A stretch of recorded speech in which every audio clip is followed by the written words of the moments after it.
ہمارے اس کارواں کے امیر مولانا حضرت عبدالقوی صاحب دامت برکاتہم یہاں تشریف فرما ہیں۔ میں چاہوں گا کہ ان کی خطاب کو، بیان کو اور فکر کو ہم سنیں اور اس پر انشاءاللہ کوششیں اور عملی طور پر قدم آگے بڑھائیں۔ بسم اللہ الرحمن الرحیم۔ الحمدللہ رب العالمین والصلاة والسلام علی اشرف الانبیاء وسید المرسلین سیدنا و حبیبنا محمد وعلی آلہ وصحبہ اجمعین، اما بعد۔ نہایت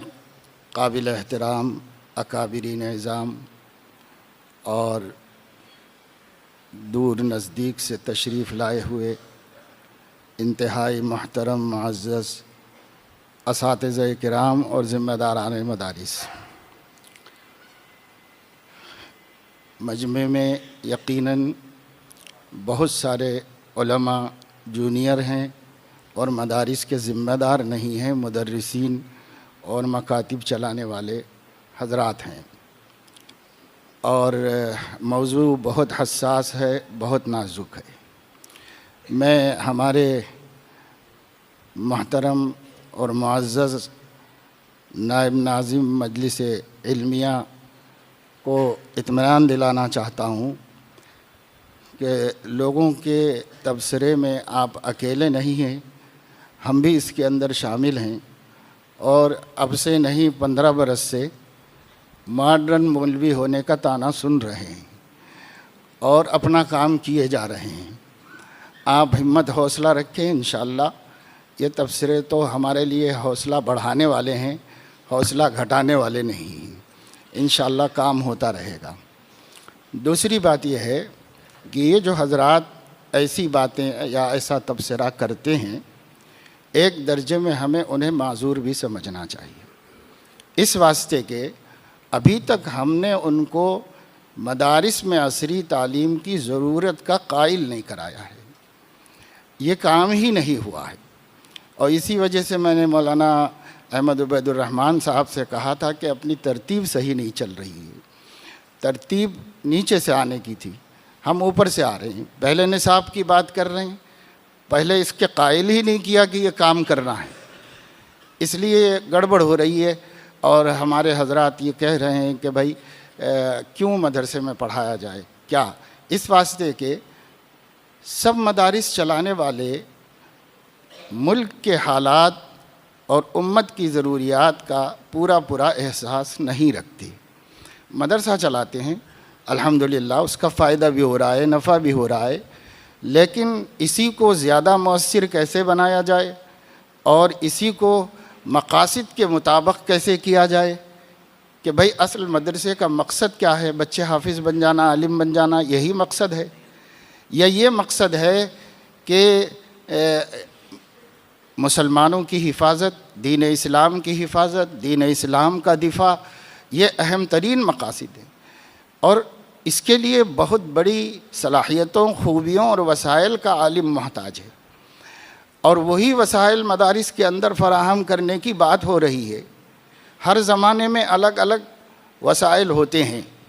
ایک ہے مواد ہمارے نصاب کا اور ایک ہے اس کے مقاصد تک اس کو پہنچانے کا۔ تو ظاہر ہے کہ ہم یہ بات ہرگز نہیں کر رہے ہیں کہ دین کے جو نصاب ہے اور دین کا جو مواد ہے، اس مواد میں رد و بدل کریے، اس میں جدیدیت پیدا کیجئے، اس نظام کو ختم کیجئے، یہ نہیں بات ہو رہی ہے۔ بات یہ ہو رہی ہے کہ اس کتاب و سنت کی تعلیم کے بعد جو پروڈکٹ تیار ہو رہا ہے، جو علماء نکل رہے ہیں، ان علماء کی ذمہ داری کیا ہے؟ اس ذمہ داری کو ادا کرنے کے وسائل اور اس ذمہ داری کو ادا کرنے کے ذرائع ان کے پاس نہیں ہیں اس دور کے حساب سے، ماضی کی بات نہیں ہے۔ میں اپنی بات کہتا ہوں کہ میں اب تک الحمدللہ جو بھی اللہ نے خدمت لی، کام کیا ہوں، ہو گیا ہے کام، لیکن یہ ہے کہ اب ہماری آنکھیں اپنے تجربے میں دیکھ رہی ہیں کہ ہماری 42 سالہ خدمات میں سے 21 سال میں ہم کو ضرورت نہیں پڑی ان ذرائع کی جس کی اب بات ہو رہی ہے، اور 21 سال میں ہم اپنے آپ کو لاچار اور محتاج سمجھ رہے ہیں دین کو تعلیم یافتہ طبقے تک پہنچانے کے واسطے۔ آج ہماری آنکھوں کے سامنے ہے کہ تعلیم یافتہ مسلمانوں کی اکثریت نام نہاد اسلامک اسکالرز کے فالوورز ہیں، علماء حق کو جانتے بھی نہیں ہیں، علماء حق کے قریب جاتے بھی نہیں ہیں، اور جو جاتے ہیں وہ انہیں تقدس معاف سمجھ کر، حجر اسود سمجھ کر، ہاتھ چوم کر دعا کی درخواست کر کے چلے جاتے ہیں، بیان نہیں سنتے ان کا۔ بیان کیوں نہیں سنتے؟ بیان اس لیے نہیں سنتے کہ ہم مدرستی اصطلاحات کے اندر بیان کرتے ہیں اور لوگ اس زبان سے ناواقف ہیں اور بے خبر ہیں۔ اب صورتحال یہ ہے کہ ہم جو زبان بولتے ہیں اور ہماری انجمنوں میں ہمارے بچے جو بہترین دھواندار لچھے دار تقریریں کرتے ہیں، ان تقریروں کے اندر جو اردو زبان کا معیار ہے، جو اردو کا ادب ہے، اس کے اندر کہا جا سکتا ہے کہ 70% الفاظ فارسی اور عربی زبان کے ہیں۔ جتنے زیادہ یہ الفاظ استعمال کریں گے، ہماری زبان اتنی اچھی کہلائی جائے گی، ہماری اردو اتنی بہترین سمجھی جائے گی، ہم بہترین مقرر اور قادر الکلام آدمی کہے جائیں گے۔ اس وقت جتنا ہم اپنی اصطلاحات کا زیادہ استعمال کریں گے، تعبیرات کو مختصر کریں گے، کلام میں زیادہ سے زیادہ ادبی چاشنی پیدا کریں گے، تب جا کر ہماری یہ مرصع مقفع مسجع اردو وہ ہماری سمجھ میں بھی نہیں آتی ہے۔ یہ جو ہم ہو رہا ہے، یعنی میں زندگی کے تجربے سے بات کر رہا ہوں آپ کے سامنے، یہ جو ہو رہا ہے اور اسی معیار کی جو کتابیں لکھی جا رہی ہیں اردو زبان میں، آج اس کے مخاطب قوم جن کے لیے کتابیں لکھی گئی ہیں اور جن کے لیے تقریریں کی جا رہی ہیں اور سیکھی جا رہی ہیں، ان کا حال یہ ہے کہ ہم 70% عربی اور فارسی بولتے ہیں اور وہ 70% انگریزی زبان استعمال کرتے ہیں اردو کے اندر۔ اور اب تو فیشن ہو گیا ہے کہ یہ جتنے بھی اسلامک اسکالرز ہیں، یہ تو ایک لطیفے ہی کے طور پر صحیح میں سمجھتا ہوں، جہاں ضرورت نہیں ہے وہاں بھی تھوڑی دیر انگلش میں بولتے رہتے ہیں، پھر تھوڑی دیر اردو میں بولنے لگتے ہیں، پھر تھوڑی دیر انگلش میں بولتے ہیں، کچھ الفاظ یہ بولتے ہیں اور کچھ الفاظ یہ بولتے ہیں۔ یہ تو خیر فیشن ہے، لیکن سماج کی مجبوری یہ ہے کہ ایک نوجوان آئے گا آپ کے پاس بیٹھے گا اور آپ سے ایک مسئلہ دریافت کرنا چاہے گا، آپ اس مسئلے کا جواب دیں گے، آپ بولیں گے کہ بھئی دراصل بات یہ ہے، تو وہ بولے گا دراصل مینس، تو آپ اس کو پہلے یہ سمجھانا پڑے گا۔ آپ کہیں گے کہ اگر مطلع صاف ہو تو مطلع مینس، اس کو پھر وہ بولنا پڑے گا کہ مطلع کسے کہتے ہیں۔ تو اگر عالم پہلے سے وہ زبان جانتا ہو جو مخاطب سمجھتی ہے، وَمَا أَرْسَلْنَا مِن رَّسُولٍ إِلَّا بِلِسَانِ قَوْمِهِ لِيُبَيِّنَ لَهُمْ، تبیین ممکن ہی نہیں ہے اگر قوم کی زبان سے واقف نہیں ہے۔ تو کیوں آپ کہہ رہے ہیں کہ صاحب مدرسہ بدل دینا چاہ رہے ہیں اور مدرسے کو اسکول بنا دینا چاہ رہے ہیں؟ آپ کیوں کہہ رہے ہیں؟ ہمارا عالم بے بسی محسوس کر رہا ہے۔ آپ کہہ سکتے ہیں کہ نہیں، ہر عالم اپنی جگہ خطیب ہے، بہترین شہسوار ہے، دیکھو مسجدوں میں، جامع مسجدوں میں، ہر جامع مسجد میں الحمدللہ ہمارا خطیب ہے۔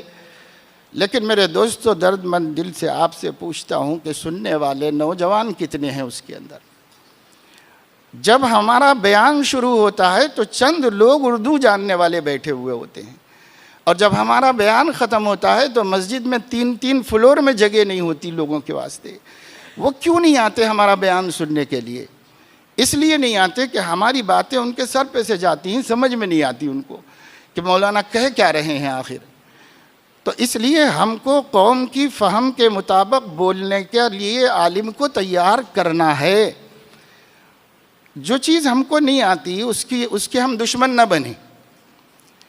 مقولے کے مطابق ہم جس چیز کو نہیں جانتے اس کے دشمن نہ بنیں۔ مولانا عبدالقوی صاحب نے ایک دن اسکول میں نہیں پڑھا، مجھے کچھ بھی نہیں آتے اسکول میں، کچھ بھی واقف نہیں ہوں، لیکن اس کے باوجود میں کہہ رہا ہوں کہ ضرورت ہے۔ تو کیوں کہہ رہا ہوں؟ اب تو ہماری زندگی بھی کوئی زیادہ نہیں رہ گئی کہ صاحب ہمیں کچھ بننا ہے، فیم ہونا ہے اور بڑھ چڑھ کے نام کمانے کا ہے۔ اب تو یہ درد ہے کہ اگلی نسل کے جو رہنما ہیں، جو اگلی نسل کو لے کر چلنے والے ہیں، دین کے بچانے والے ہیں، ایمان کی حفاظت کرنے والے ہیں اور دشمنان اسلام کی سازشوں سے باخبر رہ کر مقابلہ کرنے والے ہیں، وہ تو کم سے کم ایسے تیار ہو جائیں کہ ہمارے دلوں کو اطمینان ہو جائے کہ علماء کی اگلی کھیپ انشاءاللہ ملت کو سنبھالے گی۔ اس کے لیے ہمیں یہ تبدیلی ہے، اور یہ تبدیلی ہم کہیں تو آپ کو اعتراض کرنے کا حق ہے بھائی کہ بھائی آپ کیسا بول سکتے ہیں، یہ تو نظام دیوبند کا ہے، یہ تو نظام حجت الاسلام مولانا قاسم نانوتوی کا ہے، یہ تحریک تو امام ربانی مولانا گنگوہی کی ہے، تو جب تک ادھر سے نہیں اشارہ ملتا تو ہمارے آپ کے بولنے سے کیا ہوتا ہے؟ تو میں اس کا جواب آپ کو مختصر وقت میں ہے اس وجہ سے یہ دینا چاہ رہا ہوں۔ میں تو رات میں بہت دیر تک اس کے لیے اسٹڈی کیا کہ آج کے اہم ترین اجلاس میں کچھ ضروری پوائنٹس پر اپنے دوستوں سے بات کرنا ہے، لیکن یہاں آنے کے بعد اندازہ ہوا کہ اس کا موضوع وہ نہیں ہے، اس کا موضوع یہ نیا نصاب ہے یہ جو تیار ہوا ہے، اور اس کا موضوع یہ نظام ہے جو کچھ 2 سالوں کے درمیان میں ہمارے علماء نے بنایا ہے، اس کا تعارف ہی اس کا موضوع ہے۔ اب میرے ذہن میں یہ تھا کہ اصل موضوع یہ ہے کہ ذمہ داران مدارس کو قائل کرانا ہے کہ آپ کو یہ کام کرنا ہے، اور جب آپ اس کے کرنے کے لیے آمادہ ہوں اور ذہن اور دماغ سب اس کے مطابق کر لیں تو یہ اگلے مراحل ہیں کہ کیسا نظام ہونا چاہیے، کیا کتابیں ہونی چاہیے، کیسے پڑھانا چاہیے، کیا کرنا چاہیے، سب ماں بعد کے مسائل ہیں۔ پہلا مسئلہ یہ ہے، لیکن میں شاید آپ کو اس سے اطمینان ہو جائے کہ ابھی 19 دسمبر کو دارالعلوم دیوبند میں رابطہ مدارس اسلامیہ کی عاملہ کی میٹنگ ہوئی، جس میں تقریباً ریاستوں سے نمائندگی ہوئی، وہ سب لوگ رہے اس میں، اور حضرت مولانا ارشد مدنی صاحب دامت برکاتہم نے ابتدائی خطاب کیا اجلاس کے ایجنڈے پر روشنی ڈالنے کے لیے۔ وہ ایجنڈا بس یہی تھا کہ نئی تعلیمی پالیسی کے روشنی میں مدارس دینیہ میں عصری تعلیم کا مسئلہ، یہ اہم موضوع تھا، دوسرے بھی تھے لیکن یہ اہم تھا، اور اسی پر حضرت نے ابتدائی تعارفی خطاب فرمایا۔ اس ابتدائی تعارفی خطاب میں فرمایا کہ جس زمانے میں ہم نے دارالعلوم دیوبند میں پڑھا ہے، ہمیں تمام ان علوم کو بھی پڑھایا گیا تھا جن علوم کی ضرورت اس زمانے میں دین یعنی کتاب و سنت سے ہٹ کر بھی ایک عالم کو ہوتی ہے، ہمیں پڑھایا گیا تھا۔ اب وہ کتابیں ایک ایک کر کے اس لیے ہٹا دی گئیں کہ ان کی ضرورت نہیں رہی، پر اس کی جگہ پر جن کی ضرورت ہے وہ کتابیں آئی نہیں، لہذا اب جا کر کے وہ ایک خالص کتاب و سنت کا، یعنی ہم کہتے ہیں نا کہ قرآن حدیث و فقہ اور ان کے اصول، یہی 6 علوم ہیں، تو یہ تو ہماری جان ہے، یہ روح ہے مدارس کی، اس میں کوئی سمجھوتا نہیں ہے، اس کے اندر کسی قسم کا کمپرمائز نہیں ہے، یہ تو ہیں ہی ہیں، لیکن ان کو دوسروں تک پہنچانے کے لیے، سمجھ میں آنے کی مطابق بتلانے کے لیے، لوگوں کے اپنے زبان، فہم اور ماحول کے مطابق ان کے سامنے رکھنے کے لیے جو وسائل چاہیے تھے وہ کم ہو گئے ہمارے نظام کے اندر، ہمارے نصاب کے اندر۔ تو حضرت مولانا ارشد صاحب دامت برکاتہم نے فرمایا اس مجلس میں سب کے سامنے جب پورے ملک کی نمائندگی ہو رہی تھی، دارالعلوم دیوبند یہ چاہتا ہے کہ ہر دینی مدرسے میں عصری تعلیم شامل کی جائے۔ یہ مولانا کے الفاظ بعین ہی میں آپ کو بتا رہا ہوں، تاکہ اب آپ یہ نہ کہیں کہ صاحب دارالعلوم نہیں کہہ رہا ہے، دارالعلوم دیوبند یہ چاہتا ہے کہ ہر مدرسے میں، ہر دینی مدرسے میں عصری تعلیم شامل کی جائے اور پڑھائی جائے۔ پھر مولانا نے محتمم صاحب کی طرف توجہ کر کے یہ فرمایا کہ محتمم صاحب ایسا ضابطہ بنا دیجئے کہ دارالعلوم اس کو داخلہ نہیں دے گا جس کے پاس 10ویں کی سند نہیں ہوگی۔ تو اب آپ کیسے بچے بھیجیں گے دارالعلوم کو داخلہ دلانے کے لیے؟ کس کو تیار کر کے بھیجیں گے؟ وہ داخلہ ہی نہیں لے گا تو تب کیا کریں گے آپ؟ اس لیے آپ کو ماننا ہوگا۔ یہ تو ہے اس پس منظر میں جو ملت کی دعوتی و دفاعی ضرورت کی بنیاد پر پہلے ہی سے سوچا جا رہا ہے اور پہلے ہی سے اس پر غور کیا جا رہا ہے۔ لیکن ایک اور مصیبت جو سر پہ کھڑی ہوئی ہے، نئی تعلیمی پالیسی والی جو کھڑی ہوئی ہے ہمارے سر کے اوپر، اس کے بعد آپ سوچئے کہ اگر حکومت کا ڈنڈا پڑے گا تب کیا کہیں گے کہ صاحب مدرسے کو ماڈرن بنانا ہے، تو حکومت سے بھی لڑو گے کیا کہ ماڈرن بنانا ہے؟ جب حکومت کا ڈنڈا پڑے گا تو ماننا ہی پڑے گا نا بھائی، ملک چھوڑ کے تو جانا نہیں ہے، اور یہ کوئی حلال و حرام کا مسئلہ نہیں ہے کہ ہم ایجیٹیشن کریں اور ہم کھڑے ہو جائیں مقابلے کے لیے، یہ تو انتظامی مسئلہ ہے۔ حکومت یہ کہے گی ہم بس یہ چاہ رہے ہیں کہ بھائی آپ لوگ تعلیم یافتہ اور ہو، ہم یہ نہیں کہہ رہے ہیں کہ آپ اپنا مذہب نہ پڑھو، ہم یہ نہیں کہہ رہے ہیں کہ آپ قرآن نہ سیکھو، ہم یہ نہیں کہہ رہے ہیں کہ آپ اپنی تہذیب نہ سیکھو، ہم کہہ رہے ہیں کہ یہ بھی پڑھو۔ تو جب وہ مسلط کرے گی، اور جیسا کہ یو پی کے بعض علاقوں سے سامنے بات آئی، جو مدرسہ بورڈ کے اسکول ہیں، مدرسے ہیں، ان کے متعلق کہ انہیں یہ پابند کیا جانے والا ہے کہ 2 بجے تک کوئی دوسری تعلیم نہیں ہوگی، یہی تعلیم ہوگی 2 بجے تک۔ اب 2 بجے کے بعد سے آپ مذہبی نظام چلا لیں، تو ان کے بولنے سے پہلے ہم کیوں نہیں بنا سکتے ایسا نظام؟ اور ایسا نظام بنا کر ہم ان جو ضرورت کی تعلیم سے اپنے علماء کو آراستہ کیوں نہیں کر سکتے؟ ہمارا مقصد بالکل یہ نہیں ہے کہ ہمارا عالم نہیں کھا رہا ہے، بھوکا رہ رہا ہے، محتاج بن گیا ہے، لوگوں کے نوالوں اور لوگوں کے ٹکڑوں پہ پل رہا ہے، معاذ اللہ۔ کبھی ہمارے دل میں یہ خیال نہیں آیا۔ عالم باعزت روزی کھا رہا ہے، باعزت زندگی گزار رہا ہے، دوسرے لوگ فخر کر رہے ہیں، اس طرح عالم زندگی گزار رہا ہے۔ اس کے لیے نہیں پڑھانا چاہ رہے ہیں کہ وہ 2 ٹکے کمائے گا یہ پڑھ کر کے، اس کے لیے نہیں پڑھانا چاہ رہے ہیں، اس کے لیے پڑھانا چاہ رہے ہیں کہ جو دعوت دفاع آپ کے مقاصد میں سے ہے اور وارث نبی ہونے کی حیثیت سے آپ کی ذمہ داری اور فریضہ ہے، وہ بھی تو نہیں ادا کر سک رہے ہیں۔ جب وہ بھی نہیں ادا کر سک رہے ہیں تو ہم کس کام کے عالم ہیں؟ یہ اپنے عمل سے تو نجات نہیں پا جائیں گے، کتنے ہی متقی بن جائیں، کتنے ہی عبادت گزار بن جائیں، ملت کو مصیبتوں میں، الحاد میں، زندقہ میں، دہریت میں چھوڑ کر ہم اللہ کے ہاں بچ جائیں گے اور جنت میں چلے جائیں گے ہم۔ تو ہمیں یہ دیکھنا ہے کہ بھائی امت کہاں جا رہی ہے آج 80% میں کہہ سکتا ہوں تعلیم یافتہ طبقے کے افکار و نظریات ملحدانہ ہیں۔ جتنے ملحد انٹرنیٹ پر بیٹھ کر اسلام سمجھا رہے ہیں ان کو وہ زیادہ اپیل کرتے ہیں ہمارے سمجھانے کے مطابق۔ وجہ یہ نہیں ہے کہ وہ حق بول رہے ہیں،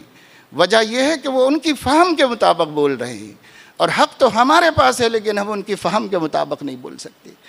بس اتنی ضرورت سے پڑھنا ہے اس کو، اور اس سے زیادہ کوئی مقصد ہمارا نہیں ہے۔ یہ مقصد ہے کوئی آپ کے بڑے رستے سے نہیں ہٹ گئے ہیں، ہماری فکریں دیوبند سے منحرف نہیں ہو گئی ہیں، ہم اپنے اکابر کے راستے کو چھوڑ کر کسی دوسری جانب جانے کی کوشش الحمدللہ نہیں کر رہے ہیں۔ اللہ کا ہم شکر ادا کرتے ہیں کہ اللہ نے ایسا انحراف نہیں، ہمیں ایسی گمراہی میں مبتلا نہیں کیا، اللہ آئندہ بھی نہ کرے اللہ پاک۔ ہمارا مقصد صرف یہ ہے، اور اس کے لیے سوچا جا رہا ہے اور اس کے لیے غور کیا جا رہا ہے۔ عربی دارالعلوم دیوبند نے بھی پھر ایک بنا دی ہے ذیلی کمیٹی، جس کو کام دیا ہے کہ جلدی جلدی یعنی 1 مہینے کے فاصلے سے بیٹھ کر کے ان مسائل پر غور کر کے وہ سفارشات لائیں۔ پھر امید ہے کہ رابطۂ مدارس اسلامیہ دارالعلوم میں جب حالات اچھے ہوں گے تو شاید پورے ملک سے نظمائے مدارس کو طلب کرے گا اور ان کے سامنے اس ایجنڈے کو رکھے گا۔ آپ کو کل قبول کرنا ہے، کرنا ہے۔ ابھی اپنے اسٹیٹ کے حد تک جو کوشش کی جا رہی ہے، ذہن سازی کی جا رہی ہے، تو آپ اس کو اپنی ضرورت سمجھیے، اس کو سنجیدگی سے لیجئے۔ اور یہ جو پیش کیا گیا ہے بل کا حوالہ، تو اس کے کچھ مضمرات ہیں، اس کے اندر کچھ چھپی ہوئی چیزیں ہیں جو انہوں نے کچھ قانونی مجبوریوں سے الفاظ میں اور تعبیرات میں نہیں ظاہر کی ہیں، لیکن جو ماہر ہیں سمجھ سکتے ہیں موجودہ حکومت کی ذہنیت کو۔ اور جن لوگوں نے یہ نظام لایا ہے وہ 1925 سے لے کر کے 2014 تک 90 برس کے اندر یہ سب کچھ بنایا ہے، بڑی عرقریزی سے، خاموشی سے، عملی سیاست سے جدا رہ کر، شہرت اور شور سے علیحدہ رہ کر ایک کام کیا ہے۔ جڑیں مضبوط ہیں، مستحکم ہیں، طاقتور ہیں، اور لاکھوں نفوس تیار کر لیے ہیں جو ان کے کام کو آگے بڑھانے والے ہیں۔ اب یہ ہم لوگ سوچتے ہیں ابھی تو آرڈر نہیں آیا نا تو کیا پریشانی ہے، ابھی تو ایسا شروع نہیں ہوا ہے نا تو کیا پریشانی ہے۔ جس دن شروع ہوگا اس دن ہماری پریشانی کا کیا حال ہوگا۔ اس وجہ سے عقل مند وہ نہیں ہوتا مصیبت آنے کے بعد، آگ لگنے کے بعد غور کرے۔ عقل مند وہ ہوتے ہیں جو پہلے سے غور کریں، پہلے سے سوچیں۔ ہم ایک بند لگا رہے ہیں، اب اس میں بھی کئی پرابلم ہیں۔ ایک تو یہ ہے کہ بھئی یہ نصاب کی بات آئی ہے اور یہ کتاب کا افتتاح ہے آج، اور یہ نظام ہمارے دونوں عالموں نے، احسان صاحب نے اور ہمارے مولانا عمر عابدین صاحب نے آپ کو بتایا ہے۔ میں نے اس سلسلے میں بھی یہ کہا تھا کہ ان بچوں کے نام سے دور کے بہت سے علماء واقف نہیں ہیں اور مدارس والے بھی واقف نہیں ہیں، اس لیے تعارف اس طرح ہونا چاہیے تھا کہ یہ حضرات ان مدارس کے فلاں فلاں عالموں کی نمائندگی کرتے ہوئے یہ کام کر کے ہم کو دیے ہیں اور ہم آپ کو دے رہے ہیں، تاکہ یہ سمجھ میں آئے کہ سینئر علماء کی پیشکش ہے، یہ جونیئر علماء کی پیشکش نہیں ہے۔ تو وہ بھی نظام ذرا ترتیب صحیح نہیں بن سکی اس کی، اور صحیح طریقے سے تعارف ہو نہیں پا رہا ہے لوگوں کے سامنے۔ بھئی یہ ان لوگوں نے نہیں پیش کیا، ہم نے ان کو بٹھایا کہ بھئی آپ یہ کام کیجئے۔ حضرت مولانا نے اس مسئلے کو سب سے پہلے اٹھایا اور اس مسئلے پر کئی میٹنگیں ہوئیں، پھر ہر بڑے مدرسے سے کہ ذمہ دار کو شریک کیا گیا، اس ذمہ دار کو ٹائم نہیں تھا تو اس نے اپنا نمائندہ منتخب کیا، پھر یہ کمیٹی ہم لوگوں کی نمائندگی کر رہی تھی، یعنی حیدرآباد کے تمام بڑے مدارس کے نظماء کی نمائندگی کر رہی تھی، اور پھر اس نے بنایا، پھر سامنے رکھا، پھر رد و بدل کیا، پھر سامنے رکھا، پھر یہ کیا، پھر اس کے بعد ابھی بھی بہت مسئلے ہیں، اور اس کے باوجود میں آپ کو یہ کہنا چاہتا ہوں کہ یہ ایک تقریبی نظام ہے، خاکہ ہے۔ آپ میں ایسے ایسے قابل نظماء اور علماء ہیں جو اس سے اچھے، اس سے بہترین بنا لے سکتے ہیں۔ اندھا دو آنکھیں چاہتا ہے، آپ سے صرف اتنا چاہتے ہیں اپنے مدرسے میں عصری تعلیم بھی شامل کیجئے۔ کیسے کریے تو آپ خود بنائیے، یہ مت لے جائیے، یہ مت قبول کریے، آپ خود بنائیے۔ ہر مدرسے میں نظامت تعلیم ہے، ہر مدرسے کے اندر اس کے ماہر موجود ہیں، تو آپ ہی بنا لیجئے۔ ہم اس کو بھی مسلط نہیں کرنا چاہ رہے ہیں، بلکہ ایک خاکہ بنانا چاہ رہے ہیں۔ کوئی ناممکن سمجھ رہا ہے تو ممکن ہے، اتنا اس کو بتا دینا ہے۔ کیسا سیٹ کریں بھائی؟ تو ایسے کریں، یہ بتانے کے لیے تقریبی خاکہ ہے، قطعی اور حتمی فیصلہ نہیں ہے کہ ہر مدرسہ ایسا ہی پڑھائے اور یہی ہمارا نظام قبول کر لے، یہ نہیں ہے۔ تو یہ بھی ایک بات میں نے آپ کے سامنے کلیئر کر دی۔ اور جہاں تک اکابر کی بات ہے، تو چونکہ ہمارے ان پروگراموں میں ہونا یہ چاہیے کہ ہر ایک کو الگ موضوع دے دینا چاہیے، تاکہ تکرار نہ ہو، اعادہ نہ ہو اور ہر کوئی وہی باتیں کرے، ایسا نہ ہو۔ تو اس واسطے بہت سی چیزیں میں سمجھ رہا ہوں کہ میں مکرر بول رہا ہوں، ٹائم لے رہا ہوں آپ کا، لیکن ایک بات بتا دوں مثال کے طور پر کہ حضرت مولانا حسین احمد مدنی رحمۃ اللہ علیہ کرنول تشریف لائے، تو بابا اردو نے ان سے کہا کہ حضرت دارالعلوم دیوبند میں عصری تعلیم بھی شامل کر لی جائے تو کیا حرج ہے؟ تو حضرت نے اس کے جواب میں اتنا جملہ کہا، اس حماقت کا فائدہ؟ تو یہ حماقت تھا، کسی زمانے میں حماقت ہی تھی، اور اس وقت حضرت نے برحق جواب دیا، بجا جواب دیا، جرأت سے جواب دیا، ایک بڑے ملک کے قابل شخصیت کو جواب دیا۔ اس حماقت کا فائدہ؟ یہ سوال کیا اور پھر کوئی جواب کسی نے نہیں دیا، اور بات ختم ہو گئی۔ شیخ الحدیث رحمۃ اللہ علیہ کے سامنے کسی نے کہا کہ کوئی صنعت و حرفت سکھا دینا چاہیے، تو چونکہ یہ معاشی بنیادوں پر مشورہ تھا، یہ دعوت و دفاع اور مقاصد کی بنیاد پہ نہیں تھا، تو شیخ نے فرمایا میں مدرسہ چلا رہا ہوں، آپ بازو میں ایک انسٹیٹیوٹ قائم کر لیجئے، آپ وہ سکھائیے، میں یہ سکھاتا ہوں، جو مجھے آتا ہے میں کر رہا ہوں، اس کا مجھے کیوں مشورہ دے رہے ہیں جو مجھے نہیں آتا ہے؟ آپ کیوں نہیں کرتے ملت کے اوپر احسان؟ تو یہ بھی جواب معقول جواب تھا، اور بالکل سامنے والے کے سوال کے مطابق تھا، کیونکہ اس کے مشورے کا مقصد معاشی تھا کہ صاحب ان کی معاش درست ہو جائے گی، یہ دوسرے کا بوجھ نہیں بنیں گے، اس لیے حضرت نے ایسا جواب دیا۔ اور پھر فرمایا ہم نے جان بوجھ کے ان علماء کو لولا لنگڑا رکھا ہے دنیاوی وسائل سے، تاکہ یہ لوگ بھی انسان ہیں، جب کمانے کے رستے جانیں گے تو ان کا نفس انہیں کمانے پہ لے جائے گا، اور نتیجہ یہ ہوگا کہ یہ ملت بے سہارا ہو جائے گی اور بے قائد ہو کے رہ جائے گی، محراب خالی ہو جائیں گے اور ممبر ترستے رہیں گے خطیبوں کے لیے۔ اس لیے ہم نے قصداً ایسا کیا ہے۔ تو آج ہم ان سب مقاصد کو لے کے چل رہے ہیں، ان میں سے کسی کو بھی فوت کرنا نہیں چاہتے۔ اس وجہ سے میرے دوستو، ہماری یعنی تمام اکابر کی جو یہاں بیٹھے ہوئے ہیں، آپ نیتوں پر شبہ مت کیجیے۔ جتنے بھی لوگ کر رہے ہیں کوشش، جتنے بھی لوگ اس سلسلے میں فکریں کر رہے ہیں، آج آپ کہہ رہے ہیں مولانا بانعیم صاحب کو، کل آپ کہیں گے میرے اس بات کو سننے کے بعد مولانا ارشد صاحب کو بھی، اور پھر آپ کہیں گے مولانا ابوالقاسم نعمانی صاحب کو بھی۔ اب سبھی کو جب آپ قرار دیں گے، آپ کی فیصلے کی ترازو میں ملک کا کوئی عالم دین جچے گا نہیں اور اترے گا نہیں، تو بھائی آپ کا رشتہ ہی کہاں رہا اپنے بڑوں سے؟ بڑوں سے رشتہ ختم ہو گیا، آپ کی اپنی لائن ہے، آپ کا اپنا راستہ ہے، یہی ہو جائے گا۔ آج سے 100 سال پہلے حضرت علامہ انور شاہ کشمیری رحمۃ اللہ علیہ نے دارالعلوم دیوبند کی شورا میں رجسٹر مشورہ میں درج کروایا کہ دارالعلوم شعبہ انگریزی قائم کرے اور علماء کو اس سے آراستہ کرے۔ آپ سوچ سکتے ہیں کہ اگر اس وقت میں یہ بھول نہ ہوئی ہوتی تو آج جتنے دفاع کے مورچوں پر ہمارا عالم نہیں ہے وہاں پر ہمارا عالم موجود ہوتا، اور یہ سب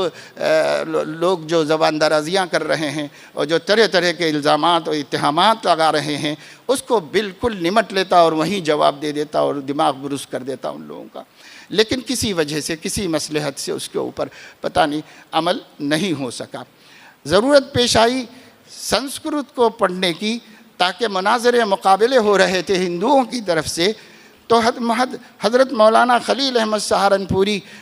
رحمۃ اللہ علیہ نے مظاہر العلوم سہارنپور کے نصاب میں سنسکرت کو شامل کرایا۔ اور جب حضرت کو بتایا گیا کہ اچھی طرح پڑھانے والا کوئی معلم مسلم نہیں مل رہا ہے تو ڈھونڈتے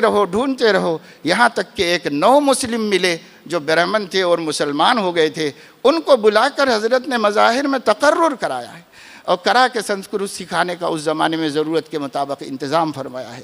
تو اکابر سے ہٹنا نہیں بھائی، اکابر نے جس وقت جو مناسب سمجھا ہمیں اس کو سمجھنے کی کوشش کرنا ہے۔ جمود اور تعطل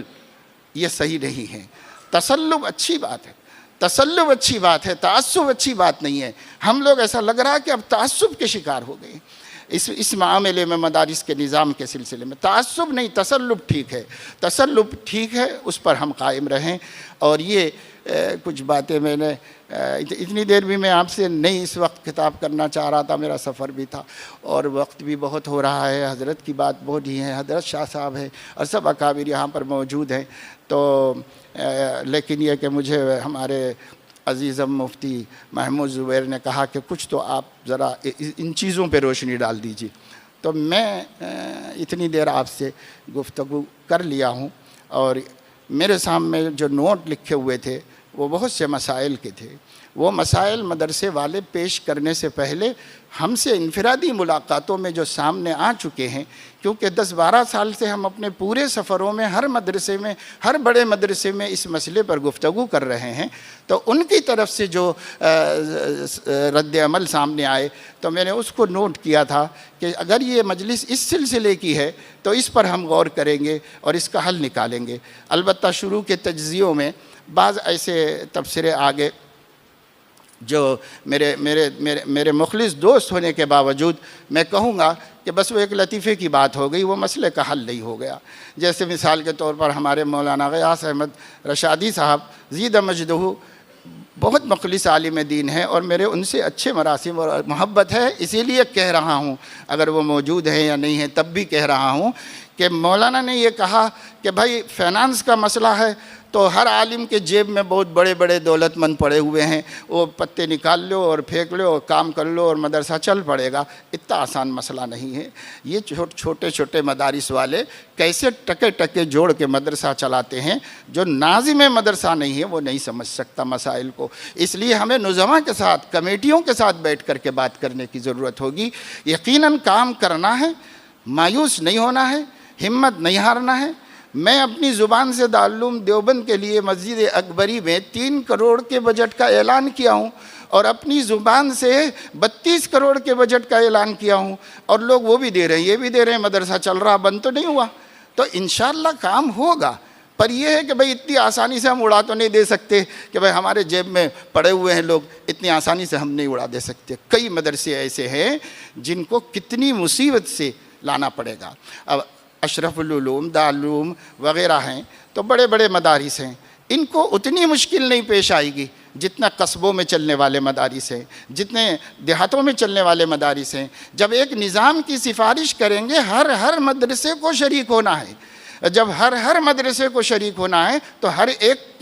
ایک کے پرابلم پر ہم کو غور کرنا ہوگا۔ صرف حیدرآباد کے مدرسوں کا تو نہیں دیکھنا ہے ہمیں، ہر ایک کے پرابلم کو دیکھنا ہوگا۔ بعض ایسے مدارس ہیں کرناٹک کے اندر کہ وہاں جا کے وہ مدرسہ چل رہا ہے، وہی معجزہ ہے، اللہ اکبر۔ اور وہاں پر وہ مولوی صاحب اس قابل بھی نہیں ہے کہ انہیں ٹرسٹ کیا چیز ہے معلوم ہو، وہ اس لائق بھی نہیں ہے کہ مدرسہ رجسٹرڈ ہے یا نہیں ہے، ان کو یہ بھی پتہ نہیں ہے کہ ان کے زمین کے کاغذات صحیح ہیں یا نہیں ہیں۔ بس یہ قرآن کا معجزہ ہے کہ مدرسہ چل رہا ہے، بچے پڑھ رہے ہیں اور حافظ بن رہے ہیں، امام بن گئے، ماشاءاللہ کیا کیا ہو گیا۔ لیکن اب حالات بدل گئے، اس لیے حالات کے اعتبار سے چلنا ہے۔ دارالعلوم کے رابطہ مدارس نے بار بار یہ بات کہی، دو رستوں کو صحیح کرو مدارس کے اندر۔ ایک مالیات کا نظام بالکل ٹھیک ٹھاک صاف ستھرا ہونا چاہیے، اور دوسرا مدرسے کے اندر اپنی پراپرٹی کے دستاویزات صاف ستھرے ٹھیک ٹھاک ہونے چاہیے۔ اگر گورنمنٹ گھسے گی تو یہی دو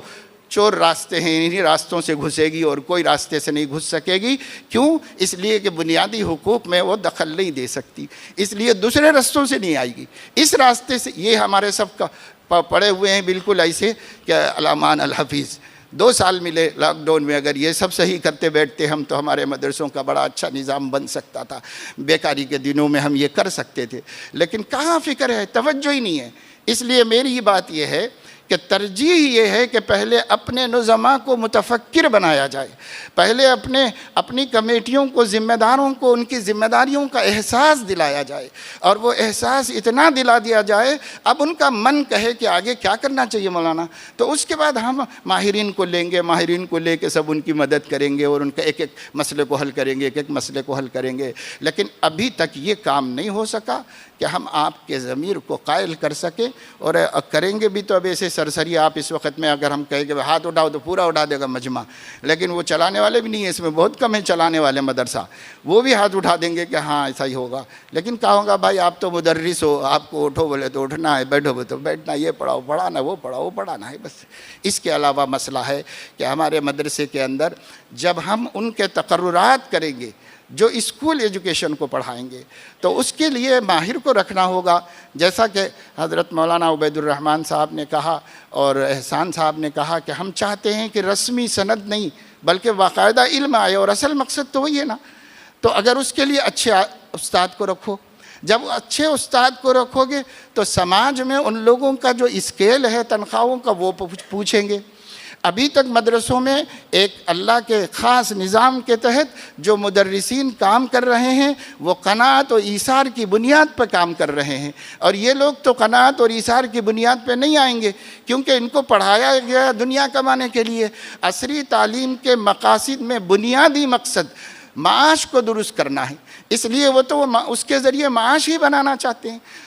ہماری تعلیم کا مقصد معاد کو درست کرنا ہے، اس لیے ہم نے معاش میں اثار کر لیا، وہ تو نہیں کریں گے، اور جب وہ نہیں کریں گے تو ان کو ان کے لیول کی تنخواہ دینا پڑے گا۔ جب ان کو دیں گے ایک چھت کے نیچے، اللہ کے دین کے حامل کو کم کیسے دیں گے اور اس کو زیادہ کیسے دیں گے؟ اور جب دونوں کو برابر دیں گے تو یہ بجٹ جو آسمان کو چھونے لگے گا، اس بجٹ کا انتظام کیا کھیل تماشے سے ہو جائے گا یا کسی مجلس میں بیٹھ کے تقریر کر لینے سے ہو جائے گا؟ اس کے لیے کتنی محنت کرنی پڑے گی، پاپڑ بیلنے پڑیں گے اور اس کے لیے کوشش کرنی پڑے گی۔ اور میرے خیال میں اس کے لیے تو ایک اور کام بھی کرنا پڑے گا کہ ہر علاقے کے متمول لوگوں کو، تاجروں کو، بڑے بڑے اسکول چلانے والوں کو جمع کر کے ان کو مدرسوں کی ہیلپ کرنے پر آمادہ کرنا پڑے گا، اور تب جا کر کے یہ کام ہوگا۔ تو یہ ایک بہت بڑا مسئلہ ہے، پہاڑ ہے، پہاڑ، اس کو حل کرے بغیر ہم اپنا اگلا قدم نہیں اٹھا سکتے کہ یہ کتاب پڑھا لو، یہ کتاب پڑھا لو، یہ قدم ہم نہیں اٹھا سکتے۔ ہمیں اس مسئلے کے لیے جد و جہد و کوشش کرنی ہوگی۔ پھر ایک مسئلہ ہے، اور وہ مسئلہ یہ ہے کہ جب عصری تعلیم یافتہ اچھے لوگ لا کے رکھے جائیں گے، ضروری نہیں ہے کہ سب متدین قسم کے ہمیں مل جائیں، تو ان کی وجہ سے ایک ماحول پہ اثر پڑے گا۔ میں 5 سال سے تھوڑی کوشش کر رہا ہوں، اور جو لوگ پڑھا رہے ہیں اساتذہ، وہ اساتذہ بھی بڑی محنت سے پڑھا رہے ہیں، بڑی محنت سے، قابل قدر محنت سے، لیکن ساتھ ساتھ کبھی کبھی وہ اپنے ذہن کے مطابق بچوں کو یہ بھی بتا دیتے ہیں کہ دیکھو اب یہ پڑھ رہے ہیں، تم یہاں تک کر لیے، 10th نکل گیا نا، اب 10th نکل گیا تو ڈگری میں داخلہ لے لو، ایجوکیشن کریں گے، یہ کمپنی میں نوکری مل سکتی، یہ کام مل سکتا، وہ کام مل سکتا، تو وہ پوری ہماری کھیتی کو آگ لگا رہے ہیں۔ تو اب یہ پرابلم ہے، مسائل ہیں، سوچنا ہوگا کہ ان کی ذہنی اور فکری تربیت کے بغیر ان کا تقرر نہ کیا جائے، اور وہ بھی ہمارے بچوں کو دین کی خدمت ہی کے لیے سمجھاتے رہیں کہ آپ کو دین کی خدمت کرنا ہے، آپ کو تکلیف اٹھانا ہے، آپ کو ملت کے لیے جینا مرنا ہے، وہ یہی سکھاتے رہیں ان کو۔ ایسا اسٹاف ہمیں بنانا، مسائل بہت ہیں اس کے پیچھے، اتنا آسان نہیں ہے کہ بھئی ہم ایک نصاب کا تعارف کرا دیں، ایک نظام کا تعارف کرا دیں اور سب سے ہاتھ اٹھا لیں کہ آپ کے مدرسے میں شروع ہو جائے گا، یہ اتنا آسان کام تھوڑی۔ تو اس وجہ سے میں نے کچھ باتیں کہی ہیں، کسی پر تنقید مقصد نہیں ہے، کسی کی دل آزاری مقصد نہیں ہے، سب اپنے ہیں، سب اپنی برادری ہے، اس لیے میں نے کچھ صاف صاف بولنے کو بہتر سمجھا، اس لیے صاف صاف گفتگو آپ سے کر رہا ہوں، اس لیے کہ اس سے پہلے 2 مرتبہ یہ کام ہو چکا ہے، اس تعارف کا کام، لیکن اصل موضوعات آ ہی نہیں رہے ہیں اور اس کے اوپر گفتگو ہی نہیں ہو رہی ہے اور اس کے اوپر ہماری بحثیں ہی نہیں ہو رہی ہیں، تو اس کے لیے ہمیں اپنا وقت لگانا چاہیے۔ بہت قیمتی ہے ان بندوں کا وقت جنہوں نے لمبے سفر کیے۔ صبح مجھے نیلور والوں نے فون کیا بالکل فجر سے بہت پہلے کہ صاحب ہم لوگ بندلہ گوڑا کیسے پہنچے، تو بیچارے رات بھر سفر کر کے آئے ہیں اور صبح سے بیٹھے ہوئے ہیں، اور کتنے کون کہاں سے آیا ہے۔ اللہ تعالیٰ حضرت مولانا محمد با نعیم صاحب کو جزائے خیر عطا فرمائے کہ وہ اس سلسلے میں متفکر ہیں۔ البتہ میں ہمارے مولانا احمد عبید الرحمن صاحب سے اور حضرت نائب ناظم صاحب سے بھی کہوں گا کہ ایک دفعہ بیٹھ کر کے ہم کوئی اس کی ایسی ترتیب بنائیں کہ ہم قدم بقدم آگے بڑھ کر اس چیز کو عمل میں لے آئیں، ایک قدم وہ بھی آئے کہ عمل شروع ہو جائے، اس کے اندر ہم لے آئیں۔ باقی ہم لوگ تو مجلسوں میں شریک ہونے کے اب عادی ہو گئے ہیں، سننے سنانے کے بھی عادی ہو گئے ہیں ماشاءاللہ سے، لیکن یہ ہے کہ بھائی تبدیلی کب سے شروع ہوگی اور کب سے ہمارا نظام بنے گا۔ مجھے کئی مرتبہ اس کا خیال آیا کہ ایک مدرسہ نیا شروع کر دیا جائے، اور میں اس کی فکر میں بھی ہوں کہ نئے تعلیمی سال سے ہر سال یہ لاک ڈاؤن کیا مصیبت آتی جا رہی کہ اسی سال چاہ رہا تھا کہ شوال سے اشرف العلوم سے بھی ہٹ کر کے، اپنے ہر مدرسے سے ہٹ کر کے ایک مدرسہ شروع کیا جائے۔ یہ جو نظام ابھی دکھایا گیا آپ کو، اسی نظام میں اسی عمروں سے داخلہ لے کر اسی ترتیب سے ہم چلنا شروع کر دیں، ایک ماڈل مدرسہ سامنے آ جائے اور اس کے بعد سب سے کہیں کہ بھائی آؤ دیکھو ایسے چلتا ہے مدرسہ، اپنے سب مدرسے ایسے بنا لو۔ تو چھوٹے مدرسوں کے لیے پہلے ہی سال شروع کرنا آسان ہے، وہ وہیں سے شروع کر دے سکتے ہیں، لیکن بڑے مدرسوں کو بڑی مشکلات ہیں، ان کو ان مشکلات پہ غور کرنا ہے۔ ہر عمر کا بچہ آتا ہے، علم دین سے محروم تو نہیں کریں گے ہم، لیکن داخلہ دیں گے تو یہ بھی پڑھانا پڑے گا، تو ترتیب کیا ہوگی؟ اس کے لیے الگ کورس بنانا، اس کے لیے الگ کورس بنانا، پھر مدرسے میں اتنی کلاسز ہوں کہ یہ ساری جماعتیں بھی چلیں اور دینی جماعتیں بھی چلیں۔ بہرحال 1 2 4 مسئلے نہیں،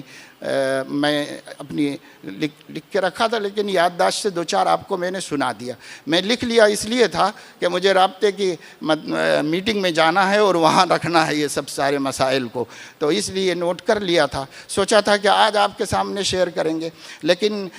یہاں تھوڑا سا موضوع دوسرا ہے۔ تو اللہ تعالیٰ اپنے کرم سے جو باتیں کہی گئی ہیں اس میں اخلاص نصیب فرمائے، مجھے ہر قسم کی نفسانیت سے اللہ تعالیٰ محفوظ رکھے، اور میرے بھائی